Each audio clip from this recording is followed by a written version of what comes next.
How's it going, everybody? My name is Kasabe, and today I'll be reviewing the Retro Bowl release on Nintendo Switch. Most of us have downloaded Retro Bowl on mobile on the App Store, and we're very used to the touch controls. So what's the main difference between the free version on the App Store and the $5 Nintendo Switch edition? Let's go over the pros and the cons of the Nintendo Switch release. First and foremost, buying the Switch version will get you the same features as if you bought the $2 version on the App Store, which gives you access to the team editors and things like that. There's also a few gameplay features that are currently in the Switch version that aren't in the mobile version, although it remains to be seen if that will be added in a future update to the mobile versions. The main new feature is kickoffs, which you receive the ball and try and return after the opposing team scores. It's a cool feature, but with the catch-up mechanics in the game, most chances you won't get past the 50-yard line, especially because you can't choose the player that is returning the kicks. By the time you reach midfield, even if you elude all the defenders, they've just run out of steam. Still a very cool feature. I hope it gets added to the mobile version since kickoffs are an integral part of the game.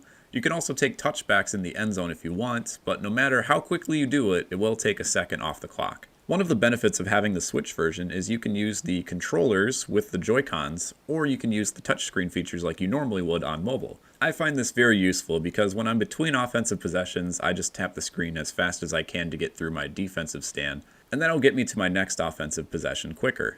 The controls are fairly easy to learn. Maybe took me about 2 or 3 games just to kind of get used to it. And the nice thing is, for most controls, you do have a couple of options depending on which side of the Joy-Con you use the most.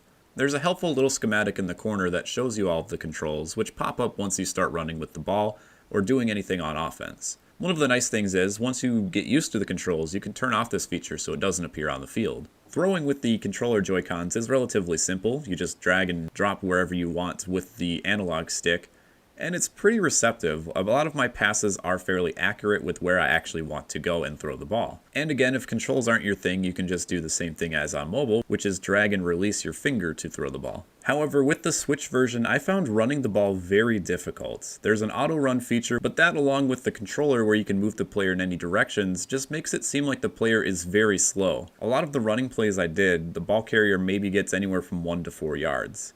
Breaking off anything over 5 yards is a rarity. I tried turning off the auto run feature to kind of help this out, and nothing really changed. A lot of the plays that I ran, no pun intended, were pretty much the same as if I had the feature still on. If you get a look here at the game that I'm playing, this is the running back that I have on my roster. His speed is all the way up and the stamina is pretty close. The fact that this guy can't break any runs past like 5 or 10 yards is kind of indicative of how tough the running is in the game. Since running the ball isn't as easy as mobile, that kind of leads to a pass-heavy meta, which I use most of the time anyway, but even more so on the Switch. Other controls are mapped out very well and displayed well in terms of if you want to call for a timeout, the button is right there to tell you which button is the timeout button. The menus are also very helpful as there's a red cursor which is indicative of where you are on the screen, and you can navigate around if you're using a controller primarily to get to the point of the screen that you want. There are a few exceptions, however. There have been times where I wanted to scroll through the free agent pages or kind of go from like one player to the next, and there's a little pointed arrow on either side, which the cursor does not recognize. In those cases, you would have to use the touchscreen controls in order to get to the next page. If you're playing handheld, that's no problem. You can just use your finger and get to the page that you want. But if you're playing primarily with the Switch console docked, this can be a problem because there's no workaround.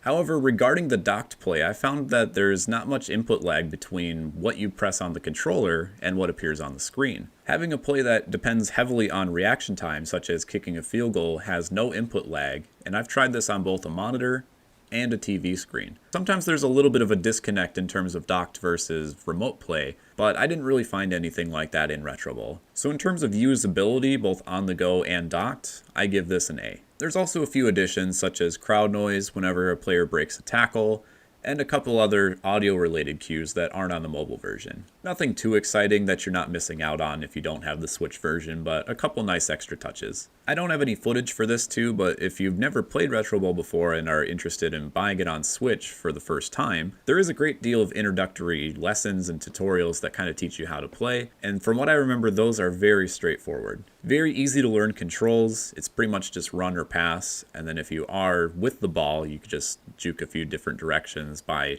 swiping on the screen or hitting a button. That's about it. There aren't too many differences between the mobile version and the Switch version, and if you're wondering whether to give it a go for $5, I definitely give it a recommendation. There are a few bugs that still need to be worked out, such as some cursor issues, and running the ball is a little bit more difficult on Switch, but for a first release, that's something that can definitely be patched for later. In terms of all-around play on the Switch, whether it's on the go or docked, this game is very versatile. I don't see many differences between docked and mobile, which can be a problem for other Switch games. Retro Bowl has a very smooth gameplay in this regard. If you also consider the fact that there aren't very many football games on the Switch eShop, this is definitely a game that you want to get your hands on. There's a lot that could be done in this game, including customization, drafting new players, taking over new teams. It's a game that you can definitely sink more than a few hours into. If you're a player that's happy with the free-to-play options that you have on mobile, maybe this is a game that you won't need to spend $5 on. But in terms of the content that it does offer for $5, especially on a console like the Switch, being able to play in a couple of different modes, I'd say it's definitely worth the price. Overall, I give the Switch release an 8.5 out of 10, with some room to improve on the running mechanics and some of the bugs in the menus. That's my review, and thanks so much for watching. Signing off for now, this is Kasabe.